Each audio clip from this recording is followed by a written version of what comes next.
नमस्कार दर्शकों, आप सभी का स्वागत है। आप देख रहे हैं इंडिया न्यूज। आपके साथ मैं सृष्टि मिश्रा। समझिए.com में आपका स्वागत है। एक तरफ चर्चा है कि डॉलर 100 रुपए तक पहुंच सकता है, दूसरी तरफ रिजर्व बैंक सरकार को रिकॉर्ड 2.87 लाख करोड़ रुपए देने जा रहा है। इसको लेकर सवाल उठ रहे हैं कि क्या देश की अर्थव्यवस्था दबाव में है? क्या सरकार को पैसों की जरूरत इतनी बढ़ गई है कि आरबीआई का खजाना खोला जा रहा है, या फिर ये पूरी कहानी उतनी डरावनी नहीं है जितनी दिखाई जा रही है? क्योंकि सच ये भी है कि दुनिया की बड़ी बड़ी अर्थव्यवस्थाएं कई बार अपनी मुद्रा को जानबूझकर कमजोर होने देती हैं ताकि एक्सपोर्ट रुके, बढ़े, माफ कीजिएगा, उद्योग मजबूत हो और अर्थव्यवस्था को गति मिले। लेकिन दूसरी तरफ कमजोर मुद्रा महंगाई, तेल के बिल और विदेशी कर्ज का दबाव भी बढ़ाती है। आखिर रुपए की गिरावट का सच क्या है? आरबीआई सरकार को अब इतना बड़ा पैसा क्यों देता है? भारत में पहले कब कब ऐसा हुआ और क्या वाकई भारत किसी आर्थिक खतरे की तरफ बढ़ रहा है, या फिर यह सिर्फ वैश्विक आर्थिक खेल का हिस्सा है? इसी पूरी कहानी को सिलसिलेवार तरीके से समझेंगे, आंकड़ों, इतिहास और अर्थशास्त्र की भाषा में, लेकिन बिल्कुल आसान अंदाज में। आज समझिए.com में चर्चा इसी बात को लेकर।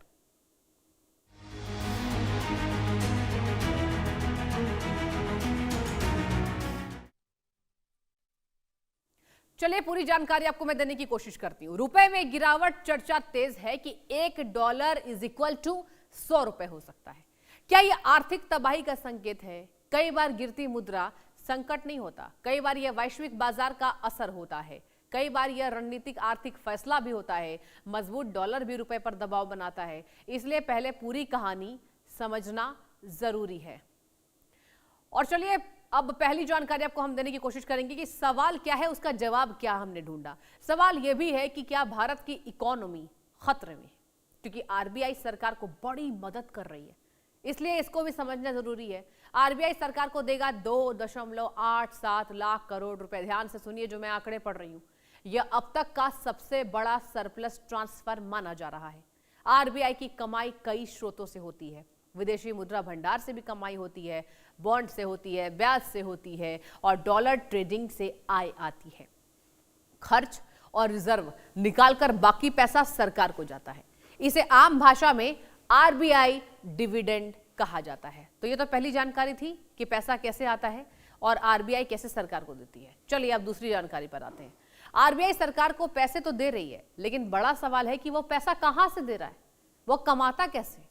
विदेशी मुद्रा भंडार पर ब्याज मिलता है, सरकारी बॉन्ड से कमाई होती है, डॉलर खरीद बिक्री से फायदा होता है, बैंकों को कर्ज देने से आय आती है, नोट छापने की लागत कम होती है, वैल्यू ज्यादा होती है। यही सरप्लस बाद में सरकार को ट्रांसफर होता है। तो ये तो पहला फैसला हुआ। अब चलिए आगे बढ़ते हैं। अब ये आपको हम बताएंगे कि सरकार आरबीआई से पैसा क्यों लेती है। जब राजकोषीय घाटा कम करने में मदद मिलती है तब सरकार से, यहां पर सरकार को आरबीआई से पैसा मिलता है। इंफ्रास्ट्रक्चर खर्च बढ़ाया जा सकता है, सब्सिडी और योजनाओं में राहत मिलती है, और युद्ध और वैश्विक संकट में बफर मिलता है। बाजार को स्टेबिलिटी यानी कि स्थिरता का संदेश जाता है। लेकिन जरूरत से ज्यादा निर्भरता आरबीआई पर चिंता बढ़ाती है, और ये सारे देशों के साथ ऐसा हाल है। अब यह भी समझना जरूरी है कि क्या आरबीआई पहली बार केंद्र सरकार को मदद कर रही है? तो बता दें, ऐसा बिल्कुल नहीं है। हर सरकार को आरबीआई सरप्लस मिलता रहा है। 2018 में चलिए आरबीआई रिजर्व पर बड़ा विवाद हुआ था, आपको भी याद होगा। बिमल जालान समिति बनाई गई थी। समिति ने अतिरिक्त पूंजी ट्रांसफर का रास्ता सुझाया। इसके बाद ट्रांसफर की रकम लगातार बढ़ी।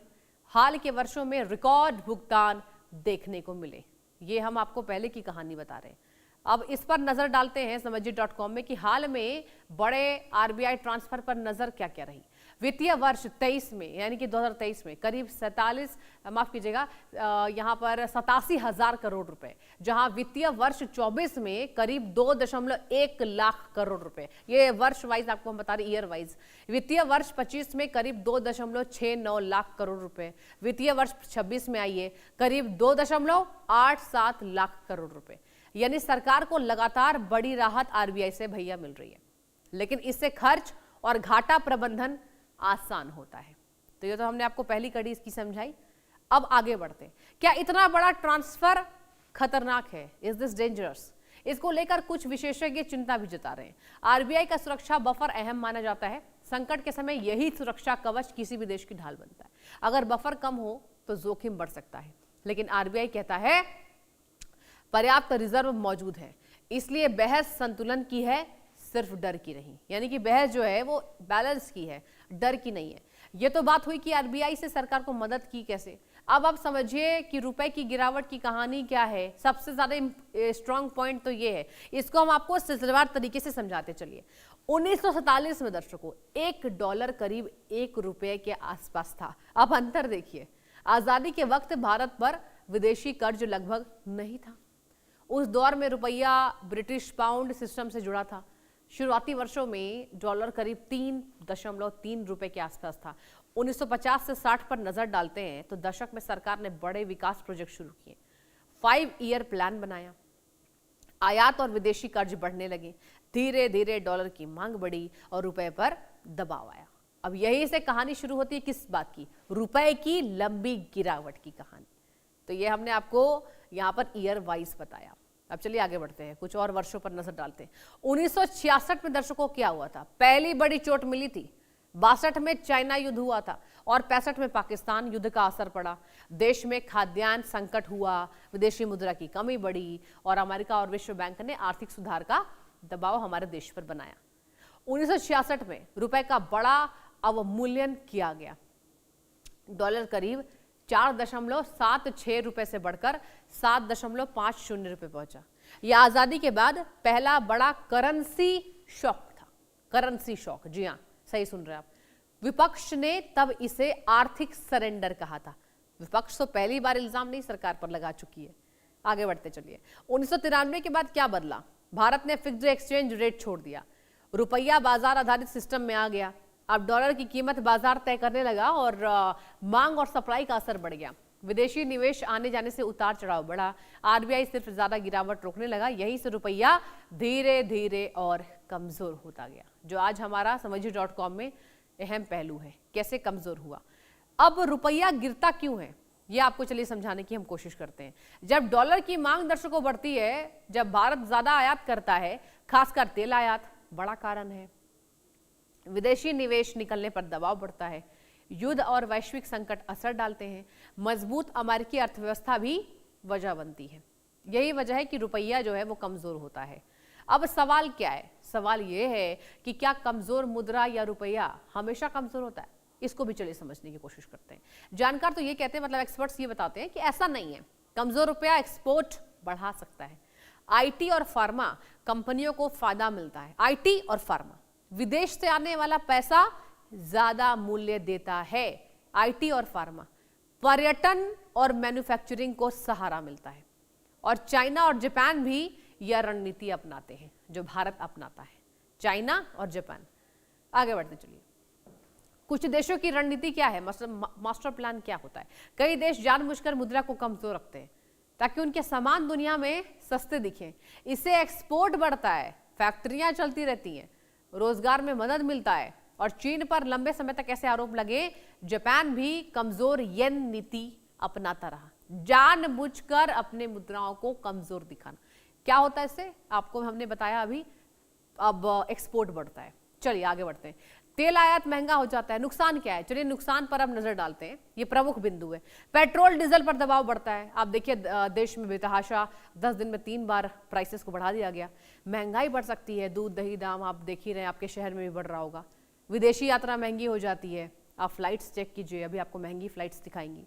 विदेशी शिक्षा का खर्च बढ़ जाता है। जो लोग ये चाह रहे हैं कि उनके बच्चे फॉरेन में जाके पढ़ें। विदेशी कर्ज चुकाना मुश्किल हो सकता है। ये है नफा और नुकसान। अब चलिए आगे बढ़ते हैं और ये समझाने की कोशिश करेंगे कि कमजोर मुद्रा कैसे देश पर बोझ बढ़ाती है। इसको चलिए समझते हैं। आप मान लीजिए कि भारत को विदेश से कच्चा तेल खरीदना है। तेल बेचने वाले देश रुपए में नहीं है, डॉलर में भुगतान मांगते हैं। अब अगर पहले मान लीजिए $1 इक्वल टू 60 रुपया था, तो बाद में $1 इक्वल टू 85 रुपया हो गया। तो वही तेल खरीदने के लिए भारत को पहले से कई ज्यादा रुपए खर्च करने पड़ेंगे। यानी तेल की कीमत अगर अंतर्राष्ट्रीय बाजार में नहीं बढ़े, तब भी सिर्फ डॉलर महंगा होने से भारत का आयात बिल बढ़ जाता है। ये वजह है कि रुपए की कमजोरी धीरे पेट्रोल, डीजल, गैस महंगाई पर असर डालती है। अब यहां विदेशी मुद्रा भंडार यानी कि फॉरेक्स रिजर्व की भूमिका आती है। आरबीआई अपने पास अरबों डॉलर जमा रखता है। ताकि जरूरत पड़ने पर देश आयात कर सके और रुपए को संभाल सके। लेकिन जब रुपया लगातार गिरता है तब आरबीआई को बाजार में ज्यादा डॉलर अपने बेचने पड़ते हैं। समस्या यह है कि हर डॉलर की कीमत अब ज्यादा रुपए में चुकानी पड़ती है, यानी विदेशी मुद्रा भंडार को बनाए रखना भी महंगा हो जाता है। और अगर भारत को 100 अरब डॉलर का आयात करना है तो 60 रुपए वाले दौर में लागत 6 लाख करोड़ रुपए होती है, लेकिन 85 रुपए प्रति डॉलर पर वही बिल 8.5 लाख करोड़ रुपए तक पहुंच जाता है। यानी सिर्फ रुपए की कमजोरी से देश पर लाखों करोड़ का अतिरिक्त बोझ बढ़ सकता है, जो कि हो रहा है।